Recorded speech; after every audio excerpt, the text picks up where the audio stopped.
There we go. Our next speaker, we're going to keep rocking along, and let's see.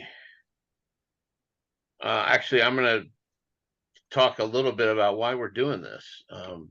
I wanted to do something in these crazy times. I was just, couldn't keep watching all the things on Instagram and all the feeds and all the things coming over without, just wanting to do something. And the truth is, one person can do something, especially when you have amazing friends and contacts and colleagues like I do. You can put something together to make something wonderful happen. And while we do have several charities we support 3 charities: the Speak Feed Lead Foundation, which is an amazing project to help folks get on stages, overcome the fear of speaking. We support Kids U, which is a program here in the Dallas area that helps get kids out of bad situations, and inside they work inside the elementary schools here in the Dallas area. But our third charity, in no particular order, is ADL, the Anti-Defamation League, who spends their time going around the world shining a light on intolerance and teaching people where they got it wrong.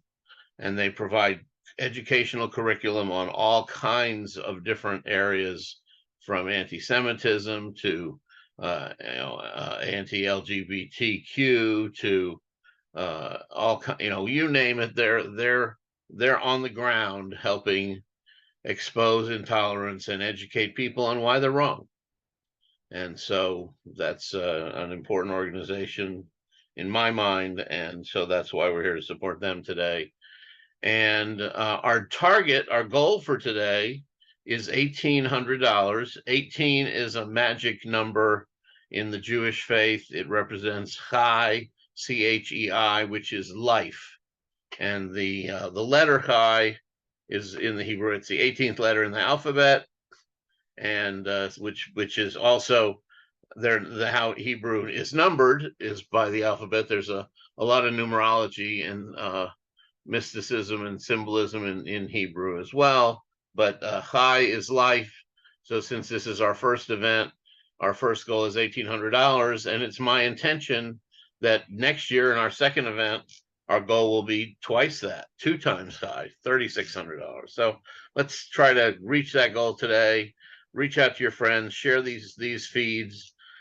We had the link a little bit off this morning. I had ER instead of S at the end of the link, so people were sent to the wrong Facebook page from Jeff Klein, but now they're going to be going to the right place, to my profile, Jeff Klein Speaks, instead of Jeff Klein Speaker. And so now when you go there, you'll see the live feed, and we would love to have you help share that. And let's see, maybe we've got the donate link in the chat, and I'm going to put the feed link again as well. So if you're here watching us on the Zoom, please go to Facebook, LinkedIn, etc., and share the live stream link there, as well as the link with our donate button. The donate button's also pinned on the live stream, so when you send people there, you're knocking off more than a couple of different things for us. So thank you for that. And all that being said, welcome to some folks in our studio audience who will be speaking later on. Welcome to Charles Ham, who's a new connection. We're thrilled that Jose put us together, Charles. And our next speaker is here with us and ready to go. So let's introduce her. This is a wonderful entrepreneur and speaker who I've been fortunate enough to share the stage with as well, right here in Dallas.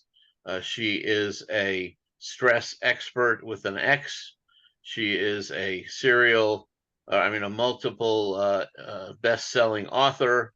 She is a heart-leading coach and servant leader of folks.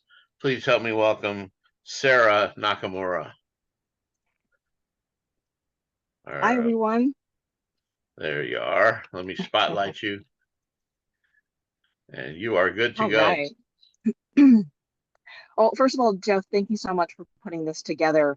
Um, as Jenny was saying, it's hard to go after another amazing speaker who has an amazing story, and now I get to go after Jenny. But here's the thing: is that this is such a great cause, and we don't see this as competition. We see it as bringing each other up.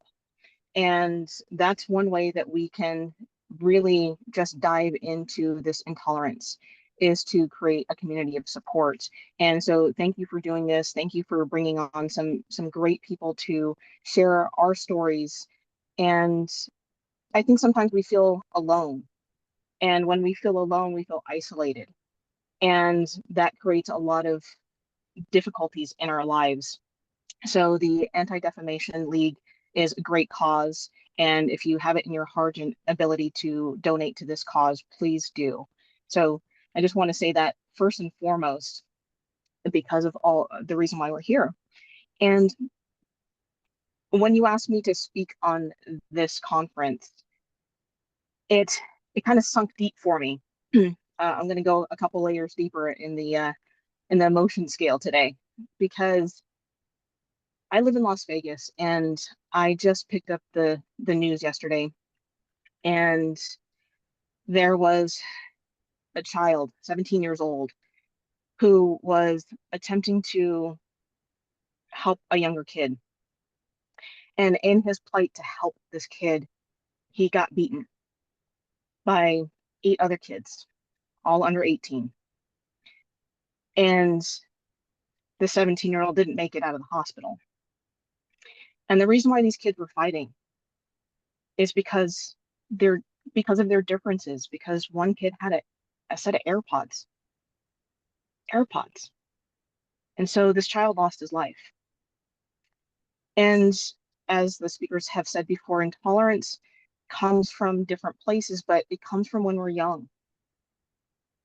What we're taught, what we're exposed to, what we experience in our lives. And recently I was in my native land of Hawaii, and as I was going through the palace where we had our kings and queens in our native land, I started to hear more and more stories of how just sovereign Hawaii was, but they opened the nation to others, and those others took over the land. And then what happens when you take over the land, if you know some of the history, is they would bring in migrant workers to run the canes and the fields and pineapple fields and etc. And they brought in these people from China and Japan and all of these other nations, not to create diversity, but to create separation, because their languages were suppressed. They weren't able to share culture, and especially for the Native Hawaiians. And the reason why it's so important is because our language started dying, our culture started dying, and it wasn't passed on to generation. And so it started dissipating. And what melded was a different type of culture with different nations together. And when everyone got past what their differences were, we were able to create what you see today in Hawaii, a nation of being laid back and happiness. But that's not always the case.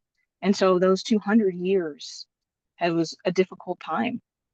And that intolerance can bring you down and devastate you, or the intolerance can help you to find your tribe, find who you belong with, and raise each other up as we're doing here today. Going back to my childhood, I left Hawaii when I was 4. But before that, I remember a time when my uncles were making fun of my other uncle who was different. He was a dancer. He was a really great hula dancer, but he was gay. And I remember my uncles making fun of him and saying bad words and bad names. And as a child, about 3 or 4, I knew I was different also. And those words impacted me so heavily that I started to shut down. And if you know what happens when a child shuts down, we're not able to express ourselves. We're not able to fully be ourselves. Our thoughts get suppressed. And that intolerance of just maybe somebody just making fun of somebody, making light of somebody else, or maybe that deep rooted hatred or just inability to see somebody's other point of view becomes impactful to a child. And with my background, with experiencing that, I carried those thoughts and those feelings for a few decades. And what that led to in my life was, I'm going to fast forward to living here in Las Vegas. And when I was climbing the corporate ladder, I couldn't go into a meeting with any of the directors or bosses without tearing up. As you can see, I'm tearing up just a little bit now, but my voice would shake and tears would just stream down my face because I wasn't able to get rid of the sadness. I didn't realize that that was so deep rooted in me because of the things that I experienced in my life. And don't get me wrong, I had a great childhood. My parents were amazing. They're very supportive. But other caregivers, other experiences, other people around you can make a difference. And that affects us as adults. And as I was climbing the corporate ladder, I walked into work one day and my coworker was sitting down to just take a quick reprieve, a 2 minute just coffee break. And I joined her. We were working 6 days a week, 10, 12 hours a day. We were opening up our third Starbucks location, and that's how big our property was. And I had stepped out to take a phone call. And when I came back, our boss had come in and he was berating her, just beating her down verbally. And I stepped in the middle of it because it was for somebody else. I don't think I could have done it for myself. But I ended up quitting that day so I could defend her. And it's not a regret. It's something that changed the trajectory of my life. I went into wellness. I went into helping people with their own struggles with stress because stress doesn't just stay in us for a minute and leave. A lot of times, if we don't fully express ourselves or bring it to a full circle, it harbors into our bodies. It comes out as tension in our bodies. It comes out as irritation, sometimes anger, sometimes we do bad things, and it creates this cycle, this negative stress cycle. And that stress cycle can come from the inside, can come from our own thoughts or our feelings, and it creates ineffective actions. And it doesn't help us move forward in life. But those triggers can come from the outside also. It can come from a 3-year-old who hears something bad about somebody else that they internalize for themselves. It can manifest in driving down the street and somebody cutting you off on the freeway and you internalize it. And we've created a culture from our past years and years and years ago. It's not just right here, right now, but we've created a culture now in this day and age where we have so much technology and we have bite-sized pieces of information about one another, whether it be a post on social media or just a quick interaction with others. And we're not getting the full picture. We don't know what's beneath the surface for somebody else. Because when I went into wellness, I went into massage therapy. And for 17 years, I worked with tens of thousands of clients to help them in their bodies, to help them in their emotional breakthroughs, as well as the breakthroughs in what's important to them, their businesses and their lives and their personal relationships. But the thing is that when we accept intolerance from others, it does bring us down. And that's been a difficult thing for so many. And I realized in my life, what was happening for me was it manifested in my hair coming out. I had heart palpitations. I had panic attacks. And for you, it may be something different. For everyone, it tends to be. But what I found out in with all of my clients is that they all have some kind of insecurity, whether it be a physical insecurity of not feeling good in their bodies. Maybe they've gained a couple extra pounds. Maybe they have a crooked nose, an extra mole. Maybe it's something emotional. It can be something where it comes out in, Rush was talking about having a stutter earlier, and Sailor talking about his blindness. We all have something that we have that's maybe not as prevalent or prominent that we see because sometimes it's emotional.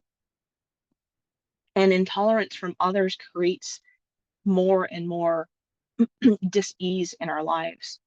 And either we invest right now in our wellness or we pay for it later on in our illness. And I'm sure you've heard something like that before.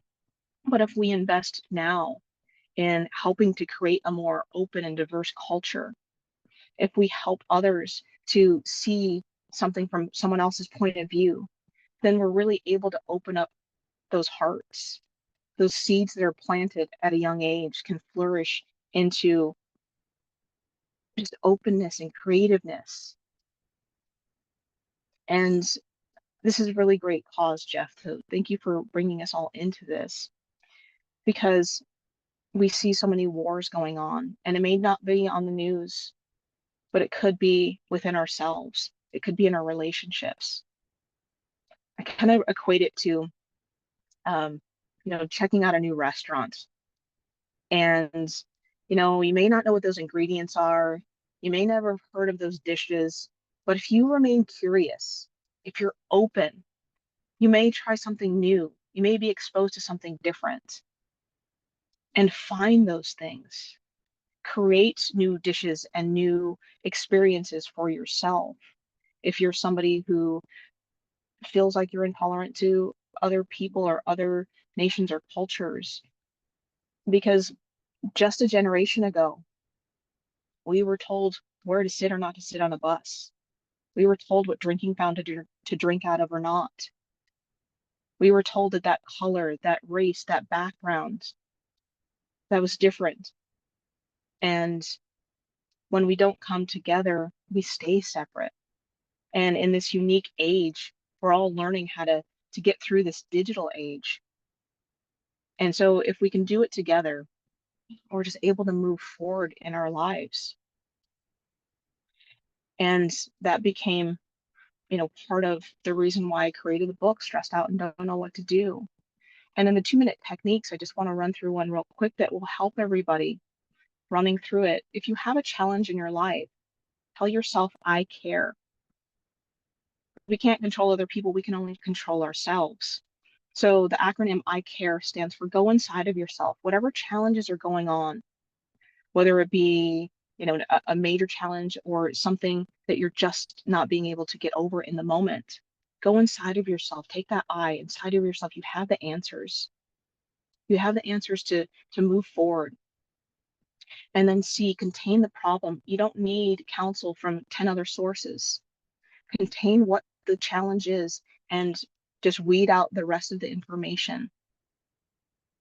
And A, have an awareness of what the challenge or problem is really about. If you don't like something or someone, what is it about you that you don't like? And R, realign what's important to you. Because the things that you do right now, the decisions you make, the actions you take or don't take, will stay with you for a long time. So realign what's important to you and think about how it affects you now and in the future. And E, energize your decision. Make your decision with confidence. Energize it with excitement and life. And then that goes to the I care system so you can care about yourself. Because there was times where I was in a deep, dark space and I didn't want to come out. And I ran through the system. That's where I created it. I ran through the system quick and easy to help me get through the next tough time and the next tough time. So whatever you're dealing with, take that into consideration. Open your heart, open your mind, because we can create a more tolerant future. We can create a more tolerant today, because I don't want to open up the news again and find some tragic death over earpods. So thank you everybody for just listening to this. If you have it in your heart to donate to the Anti-Defamation League, please do. Help create more tolerance in our communities and in our nation, worldwide. And I too am going to give a free gift. So if you would like to go to a free gift from Sara, there's some great resources for you to be able to help get you through the next. So thank you so Thank you much, Jeff. so much, Sarah. Great job. Thank you. Yeah, and please put that link in the chat if you would, and on the Facebook chat as well. Amazing stuff. I was thinking while you were speaking, I'm guessing mainly because of your name that you've got some Japanese ancestors as well. I do, yes. Hawaiian, So Japanese, and then all the way on the other side, I'm half European as well. but there was a time within people's lifetimes that you would have been sent to the desert and put behind wire it, during the war. If you were on the way, if you had been in Los Angeles in the 40s, you would have been in an internment camp. Your family. Yes, and to hit home on that fact in history, Jeff, is my uncle who's 90 plus years old, was 10 years old when the bombing happened in Pearl Harbor. He went to church that day, so my family did. Four of our family members died, and he recalls that day as if it was yesterday. He had to go down to the beach. They separated everybody. They separated all of our family. When they did return home, they blacked out the windows, put them on rations. They had to stand in line for hours to get potatoes, rice, and meager means to survive for 3 years. Yes. So yeah, our we haven't always handled stuff to the best, but that's what we're trying to do now, to look to our better angels, as they say. So thank you for that, and thanks for sharing that as well. We are going to keep rolling. We've got to check to see if our next speaker is in the queue. I don't know if she's here yet. Let me look in the participants. Actually, it was